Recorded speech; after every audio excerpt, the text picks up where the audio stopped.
Shalom, para sedherek kinasing dalem asmanipun Gusti Yesus Kristus, sugeng pepanggihan malih ing program Piwucal Sekolah Sabat. Sakmenika kula Pendeta Hari Susanto badhe nyarengin panjenengan sedaya kangge nyinau sabda pangandikanipun Gusti Yesus Kristus. Nggih menika saking Piwucal Sekolah Sabat ingkang nomor sekawan nganti irah-irahan nggih menika ing sakwaliing samubarang konflik. Saderengipun kita lajengaken sumangga sami kita ndedonga. Gusti Allah Rama ingkang wonten ing swarga, kawula ngaturaken agunging panuwun dumateng Paduka krana ing wekdal ingkang sae menika kawula badhe ngginakaken wekdal kawula nyinau, midhangetaken lan ngrenungaken menapa ingkang dados dawuh pangandika Paduka dumateng kawula. Piwucal saking pelajaran sekolah Sabat. Pramila kawula nyenyuwun dumateng Paduka Roh Suci paparingipun Gusti Allah nggih menika anggenipun maringi kegiatan, maringi roh pepadang lan pangertosan dumateng kawula saengga kawula saged mangertosi menapa dawuh pangandika Paduka. Mekaten duh Gusti panyuwun kawula suwun wonten ing ngarsanipun Gusti Yesus Kristus. Amin. Para sedherek kinasih ing dalem asmanipun Gusti Yesus Kristus, ing piwucal menika kita sampun dumugi wonten ing kitab Yosua perkawis nggih menika bangsa Israel sakmenika sampun nyebrang kali Yordan lan sakmenika sampun wonten ing sak pinggirinipun kita Yeriko. Menawi kita ngengeti sedaya perkawis ingkang sampun kedadosan dumateng bangsa Israel nalika Gusti Allah lumantar Nabi Musa menika mimpin bangsa Israel menika medal saking Mesir menika ngalami kathah sanget mukjizat-mukjizat ingkang sampun nyarengi bangsa Israel. Lan mukjizat-mukjizat menika sedaya wau nunjukaken bilih Gusti Allah menika Gusti Allah ingkang maha kuwaos nggih menika Allahipun Abraham, Ishak, Yakub lan Allahipun bangsa Israel ingkang saged ngalahaken Allah-Allah ingkang sanesipun termasuk nggih menika Allah-Allahipun Mesir. Nalika Gusti Allah ndawahaken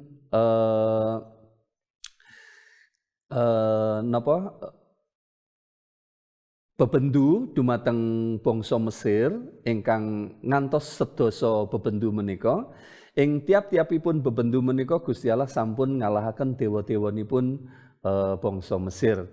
Lan ing rikala semanten peperangan antawisipun bangsa lan bangsa menika ugi artosipun tegesipun nggih menika peperangan Gusti Allahipun bangsa-bangsa menika kala wau.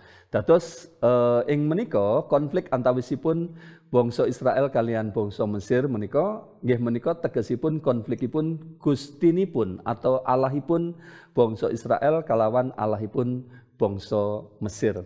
Lan kasunyatan bilih Gusti Allahipun bangsa Israel nggih menika Allah ingkang nitahaken langit lan bumi menika Allah ingkang memenangaken peperangan antawisipun Gusti Allah lan dewa-dewanipun bangsa Mesir. Lan ngantos medal saking Mesir, bangsa Israel menika ngalami kathah mukjizat-mukjizat ingkang nunjukaken bilih Gusti Allah menika sampun nedhaki lan mitulungi dumateng bangsa Israel anggenipun lumampah medal saking ing Mesir. Kados dene nalika bangsa Israel menika nyeberangi laut Teberau, kados dene bangsa Israel menika nalika ngalami toya ingkang wonten racunipun Gusti Allah sampun paring pitulungan, kados dene nalika Gusti Allah paring tetedan roti utawi mana ingkang turun saking swarga lan dipun paringaken dumateng bangsa Israel ngantos 50 tahun. Menika nuduhaken bilih Gusti Allah menika nggih menika Gusti Allah ingkang sampun nyertai lan Gusti Allah ingkang sampun berperang dumateng bangsa Israel. Lan wonten ing perjalanan pengembaraan nalika bangsa Israel menika perang kalian bangsa Amalek. Menika ugi Gusti Allah sampun nunjukaken bilih Gusti Allah ingkang berperang kalian bangsa Amalek. Nalika Gusti Allah paring tugas dumateng Musa supados ngangkat tongkatipun. Nalika tongkat menika dipun angkat, bangsa Israel menang, nanging nalika tongkatipun menika mandhap, bangsa Israel kalah. Lan hasil akhir saking peperangan menika nggih menika bangsa Israel sampun menang krana Gusti Allah sampun berperang kalian bangsa Amalek. Lajeng salajengipun nalika bangsa Israel badhe lumebet dumateng negeri Kanaan, bangsa Israel ugi nyeberangi malih setunggal malih lumampah wonten ing toya ingkang sampun dipun belah dening Gusti Allah, nggih menika toya wonten ing Kali Yordan. Lan sasampunipun nyeberangi Kali Yordan tasik wonten malih tantangan utawi alangan anggenipun bangsa Israel menika lumebet dumateng negeri Kanaan, nggih menika kedah nglewati kutha Yeriko. Ing kutha Yeriko menika nggih menika kutha ingkang sampun dipun bentengi kangge benteng ingkang mboten saged dipun tembus kalian menungso biasa. Kamangka bangsa Israel menika mboten gadahi piranti-piranti kagem berperang, mboten anggadhahi teknologi, mboten anggadhahi pengalaman perang, nanging Gusti Allah menika sampun paring janji lan paring kepastian dumateng bangsa Israel bilih Gusti Allah badhe berperang kagem bangsa Israel melawan bangsa-bangsa sanesipun ingkang kedah dipun usir saking negeri Kanaan menika kala wau. Lan ingkang dados ayat intinipun piwucal sekolah sahabat ing wedal menika nggih menika keserat wonten ing kitab Yosua utawi kitab Yusak. Yusak pasalipun ingkang kaping 11 ayatipun kaping 11. Kula badhe maos kagem panjenengan sedaya Yusak pasal 11 ayatipun kaping 11. Durung tau ana dina kang kaya mangkono mau. Saprana saprene. Dene Sang Yehuwah nganti midhangetake panyuwune manungsa kang kaya mangkono. Amarga Sang Yehuwah piyambak kang nyarirani perange wong Israel. Terus lumantar ayat Yosua utawi Yusak pasal 11 ayat 11 menika nuduhaken bilih Gusti Allah ingkang sampun berperang. Sejatosipun sanes bangsa Israel ingkang sampun berperang. Senaosa bangsa Israel menika ngalami kemenangan-kemenangan, nanging sejatosipun ingkang sampun berperang nggih menika Gusti Allah piyambak. Lan sasampunipun bangsa Israel menika dipimpin Yosua utawi Yusak menika nyeberangi Kali Yordan. Menika Yusak pepanggihan kalih bala utawi panglima utawi senopatinipun tentara Allah. Nah sinten sejatosipun senopatinipun tentara Allah menika. Kita saged maos wonten ing kitab Yosua menika pasal ingkang kaping gangsal. Menika pepanggihanipun Yusak kalian senopatinipun Madya bolone Sang Yehuwah. Kaserat wonten ing kitab Yosua utawi Yusak pasal ingkang kaping gangsal ayat 13 ngantos kaping gangsal 11 mekaten. Senopatining wadya balane Sang Yehuwah. Nalika Sang Senopati Yusak ana ing sacedhake negara Yeriko, bareng pinuju mirsan-mirsani katon ana priya jumeneng ing ngarsane ngasta pedang ligan. Tumuli dipuruki Sang Yusak kalawan pitaken. Panjenengan punika kanca punapa mengsah? Wangsulane, dudu. Ingsun iki senopatining wadyabalane Pangeran Yehuwah. Lagi rawuh saiki. Sang Yusak tumuli sujud. Wedone konjem ing bumi nyembah sarta munjuk. Gusti, kawula karsa ngandika punapa dumateng ingkang abdi punika. Senopatining wadyabalane Sang Yehuwah banjur ngandika marang Sang Yusak, trumpahira copoten saka ing sak kilirira. Amarga panggonan kang sira enciki iku suci, senopatine Yusak tumuli iya nglampahi mangkono. Para sedherek kinasih, kita tumuli kengetan menapa ingkang kedadosan dumateng Musa nalika pepanggihan dumateng Gusti Allah wonten ing semak-semak ingkang kobong. Nggih menika Gusti Allah lajeng ngandika, copoten trumpahmu utawi kasutmu, merga panggenan iki panggenan kang suci. Ingkang pepanggihan kalih Musa nalika semanten boten sanes nggih menika Gusti Yesus piyambak. Lan ing peristiwa Yusak utawi Yosua menika pepanggihan kalih senopatinipun utawi panglimanipun bala tentaranipun Pangeran Yehuwah. Nalika panglima utawi senopatipun bala tentaranipun Sang Yehuwah menika ugi ngandika sami kalih ingkang dipun ngandikaken dumateng Musa. Copoten trumpahmu utawi copoten kasutmu, merga panggonan sing mbok injak iki sing mbok idek iki yaiku panggenan utawi tanah kang suci. Nah, menika mboten sanes nggih menika priyantun ingkang sami ingkang sampun pepanggihan kalih Musa. Nggih menika Gusti Allah ingkang lebih tepatipun nggih menika Gusti Yesus piyambak. Dados Gusti Yesus nuju tedhak lan turun dumateng bangsa Israel lan pepanggihan kalian Yosua utawi Yusak supados Gusti Yesus menika ingkang badhe perang piyambak dumateng bangsa-bangsa sanesipun ingkang badhe dipun kalahaken dening bangsa Israel. Lan pitakenan salajengipun para sedherek ingkang kinasih dalam asmanipun Gusti Yesus Kristus, kenging menapa wonten ing peperanganipun bangsa Israel menika kok Gusti Allah piyambak utawi Gusti Yesus piyambak ingkang kedah tedhak lan perang kalian bangsa lawan-lawanipun bangsa Israel menika. Nah, para sedherek kinasih, peperangan menika sejatosipun nggambaraken utawi meralambangaken perang utawi konflik ingkang ageng nggih menika konflik semesta alam. Konflik ingkang ageng antawisipun konflikipun utawi peperanganipun Gusti Allah kalawan setan. Lan ing peperangan menika senopatinipun Sang Yehuwah utawi senopatinipun bala tentananipun Sang Yehuwah menika nggih menika ingkang kasrat wonten ing kitab Daniel pasal ingkang 12, Daniel 12 ayatipun ingkang kaping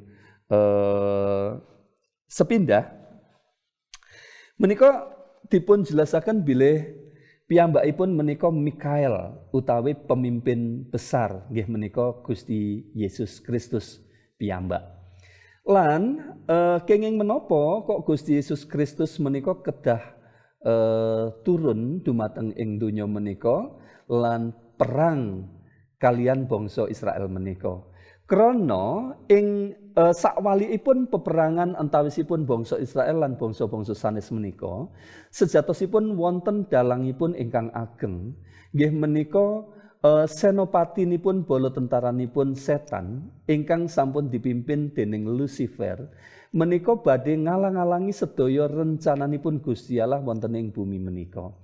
Krana Gusti Allah sampun netepaken rencananipun ingkang dipun janjiaken dumateng Abraham bilih saking keturunanipun Abraham ingkang secara khusus nggih menika bangsa Israel mengke badhe jumeneng Sang Juru Selamat kagem sedaya menungso nggih menika Gusti Yesus Kristus ingkang badhe lair saking keturunanipun bangsa Israel ingkang badhe ngluwari menungso saking dosa. Lan setan menika mangertosi sedaya rencananipun Gusti Allah menika, lajeng setan tumuli badhe ngalang-alangi sedaya rencananipun Gusti Allah menika. Pramila Gusti Allah mboten saged mendel kemawon krana ningali bilih Lucifer lan sedaya pasukanipun menika badhe ngalang-alangi rencananipun Gusti Allah wonten ing bumi menika.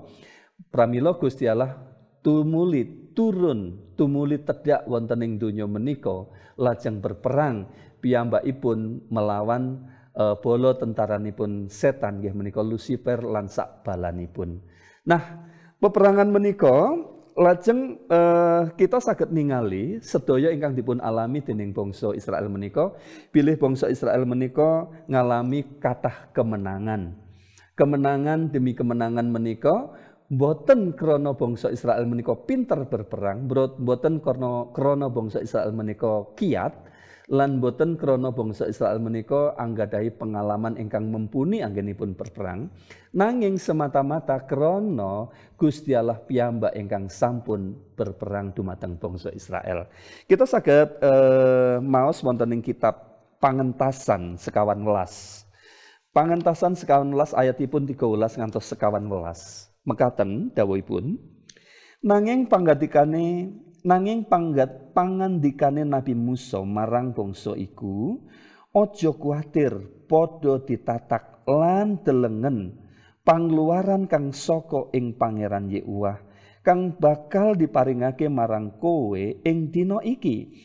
Amarga wong Mesir kang padha kok deleng iki ing dina iki, iku bakal ora kok deleng maneh ing saklawas-lawase. Pangeran Yehuwah kang bakal nyarirani perang nyulihi kowe, dene kowe bakal padha meneng wae. Ing ayat menika nuduhaken bilih Gusti Allah ingkang sampun berperang ing sakngajengipun bangsa Israel, lan bangsa Israel menika cekap mendel kemawon. Nanging Gusti Allah sampun paring kemenangan dumateng bangsa Israel. Dados pamirsa para sedherek ingkang kinasih ing dalem asmanipun Gusti Yesus Kristus, mundhut saking piwucal ing sakmenika bilih Gusti Allah menika sampun perang dumateng bangsa-bangsa sanesipun kagem bangsa Israel lan paring kemenangan. Nalika bangsa Israel menika anggadhahi iman, nalika bangsa Israel menika pitados, nalika bangsa Israel menika pasrah sumarah dumateng Gusti Allah. Bangsa Israel boten nate berperang, nanging Gusti Allah ingkang berperang lan paring kemenangan dumateng bangsa Israel. Pramila kita saged mundhut piwucal menika kagem ing pigesangan kita. Bilih sak dinten-dinten kita menika saestu ngadepi peperangan ingkang ageng. Nggih menika peperangan antawisipun pepadang lan pepeteng, peperangan antawisipun leres lan salah, peperangan antawisipun Gusti Allah lan antawisipun setan. Lan kita menika wonten ing kancah perang. Nggih menika kita kedah wonten ing pilihan, kita badhe wonten ing pasukanipun Gusti Allah utawi kita wonten ing pasukanipun setan. Kita kedah nentokaken pilihan menika. Lan anggenipun kita ngadepi peperangan wonten ing donya menika, kita anggadhahi panggoda, kita anggadhahi sedaya kelemahan-kelemahan. Nanging menawi kita pitados, menawi kita pasrah sumarang lan kita anggadhahi iman ingkang teguh dumateng Gusti Allah piyambak ingkang berperang lan kita badhe dipun paringi kemenangan. Menika para sedherek ingkang dados wigatos saking piwucal sekolah Sabat dawuh pangandikanipun Gusti Allah ing wekdal menika. Mugi dawuh pangandikanipun Gusti Allah ing wekdal menika dadosaken berkah dumateng kita sedaya lan kita nuli dados pandherekipun Gusti Allah ingkang setya tuhu ngantos rawuhipun Gusti Allah Gusti Yesus Kristus ingkang kaping kalih. Sumangga kita tutup piwucal menika kanthi pandonga. Gusti Allah Rama ingkang dedampar wonten ing kraton swarga, kawula ngaturaken panuwun krana ing wekdal menika paduka sampun paring Roh Suci anggen kawula nyinau sabda pangandika paduka lan mugi paduka paring kegiatan supados sedaya ingkang sampun kawula mangertosi kawula waos wonten ing sabda pangandika paduka menika kawula saged tindakaken wonten ing sedaya pigesangan kawula lan mugi paduka jumeneng wonten ing ngarsa kawula lan berperang kagem musuh-musuh kawula nggih menika pepeteng ingkang badhe nyeret kawula dumateng dosa lan mugi paduka paring kemenangan dumateng kawula. Mekaten Gusti ingkang dados panyuwun kawula, sedaya kula aturaken kanthi pitados ing dalem asmanipun Gusti Yesus Kristus. Amin. Mekaten para sedherek ingkang kinasih ing dalem asmanipun Gusti Yesus Kristus, sedaya ingkang saged kita renungaken, saged kita rembak saking piwucal sekolah Sabat ingkang kaping sekawan. Sugeng pepanggihan malih wonten ing wekdal sanesipun. Matur nuwun lan Gusti Yesus berkahi kita sedaya. Amin.